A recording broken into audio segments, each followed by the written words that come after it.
Yabona-ke isilungu we. Okay. Siyahlupha. Okay. So he didn't appear, but it's because he was not called. If I may elaborate on that, we somehow have not exactly a voting system in the ad hoc, but somehow a weight balance agreement of who do we want there. Now, on that day, if you can add MKP numbers with DA and ANC, we would outnumber other parties and get General Khan in that seat. The only thing is that on that day, Honorable Malema was the most vocal in not getting General Khan to come there.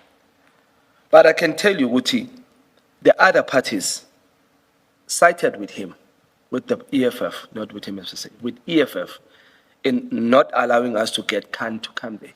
Okay. Yes. So the upshot of all of that was that he was not called. Yes. All right, thanks. 2.3.10, General Khan answered the call and Yusuf held the screen facing me in his hands and said to General Khan, "My brother, here is Shongwe."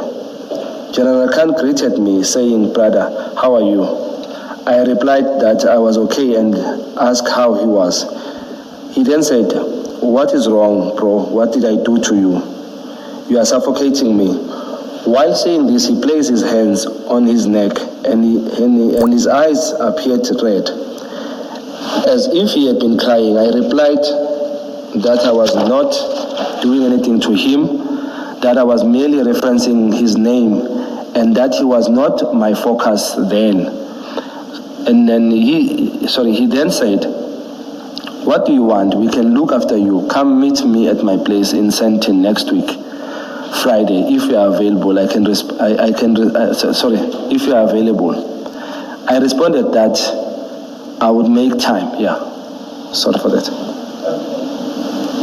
So it was General Khan who invited you to meet him In Sandton. at his place in Sandton. Yes.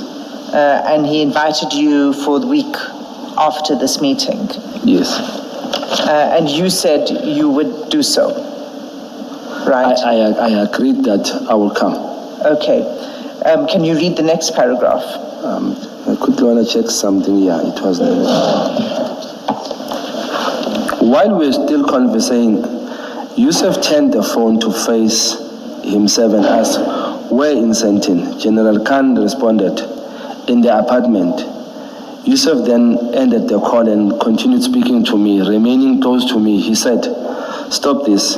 You are our brother and we can really take care of you." The Umkhonto weSizwe Party Member of Parliament, Vusi Shongwe, has told the Matlanga Commission of Inquiry that he was allegedly offered 10 million rand in cashback to back off from questioning suspended Gauteng Crime Intelligence boss, Major General Feroz Khan, over his alleged links to the illicit cigarette trade.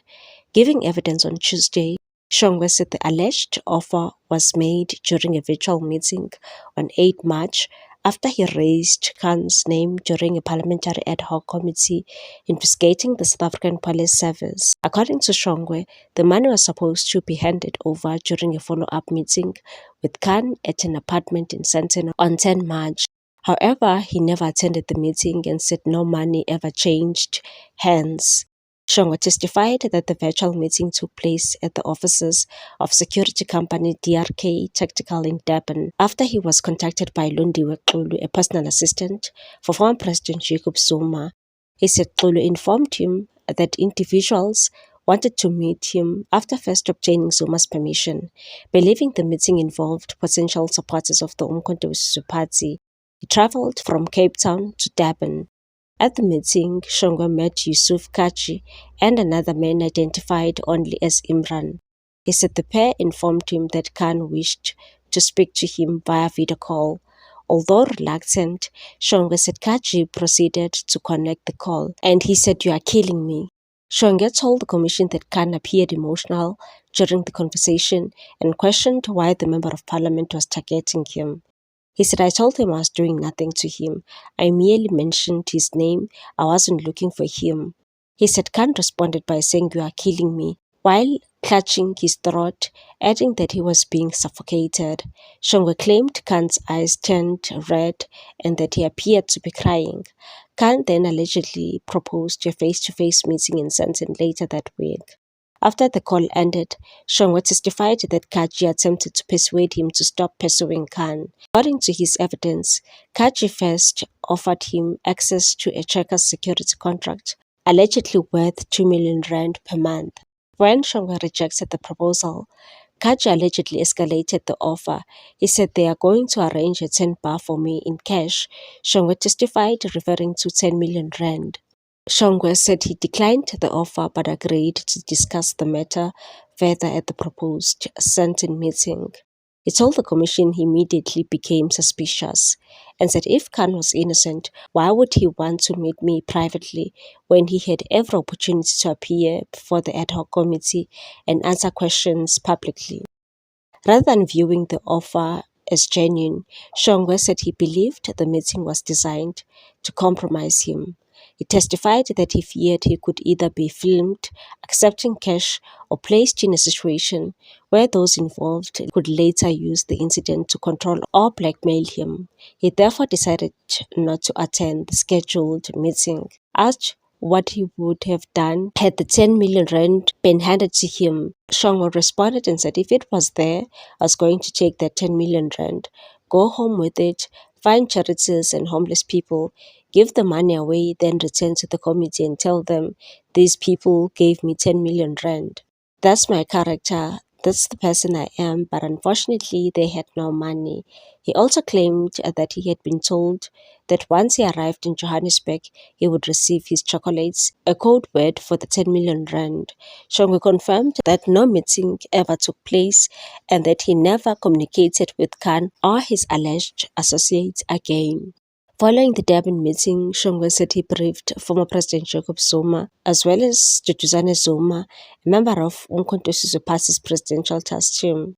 According to Shongwe, Zuma expressed surprise at the allegations and encouraged him to expose Khan and those allegedly involved. Despite the seriousness of the alleged bribery attempt, Shongwe admitted he never opened a criminal case or formally reported the incident to the parliamentary committee. Instead, he said he raised the issue while questioning suspended National Commissioner General Fanny Masemola during committee proceedings. Shongwe testified that Masemola never followed up on the allegations and said I didn't see a need to open a case or do anything further. He told the commission, adding that only the Madlang Commission and his political party had since engaged him on the matter. Vusi Shongwe also exposed the Economic Freedom Fighters leader Julius Malema for shielding Crime Intelligence Major General Feroz Khan from a parliamentary ad hoc committee. Shongwe dropped the bombshell during his testimony. While Shongwe serves as an alternative member of the parliamentary ad hoc committee, he appeared strictly as a witness before the commission. His evidence centered entirely on Khan, who he said was actively protected by certain members of parliament to prevent him from appearing before the ad hoc committee. Shongwe told the commission that if you can add MKP numbers with DA and ANC, would outnumber other political parties and get General Khan in that seat. The only thing is on that day, Honorable Malema was the most vocal in not getting General Khan to come there. Meanwhile, the alleged police informant and suspected drug trafficker Tomelungu has admitted that 60,000 rand in cash found in his possession during the 2021 Eraton drug bust was intended to pay individuals for confidential Transnet truck tracking information. Testifying at the Madlang Commission on Monday, Nku considered that the money was earmarked for people in Durban, specifically Zamo Kuzwayo, who he claimed had promised to provide access to Transnet's truck tracking system, and said I further confirmed that the 60,000 rand cash that I had with me was intended to pay people in Durban, in particular Mr. Zamo Kuzwayo, to provide me with Transnet tracking information of the truck. He said the arrangement ultimately failed because Kuzwayo was unable to secure access to the tracking system, and said, as explained earlier, Mr. Kuzwayo couldn't get me access to the tracking system. As a result, I did not pay him. The only information I received was still images of Transnet screenshots showing the truck details. Go maintained that the 60,000 rand belonged to him but claimed he was to be reimbursed by a man identified only as AB. He further alleged that the arrangement had been facilitated by former Defence Minister KB Mophatso, whom he accused of recruiting him to assist a drug dealer seeking to undermine rival traffickers.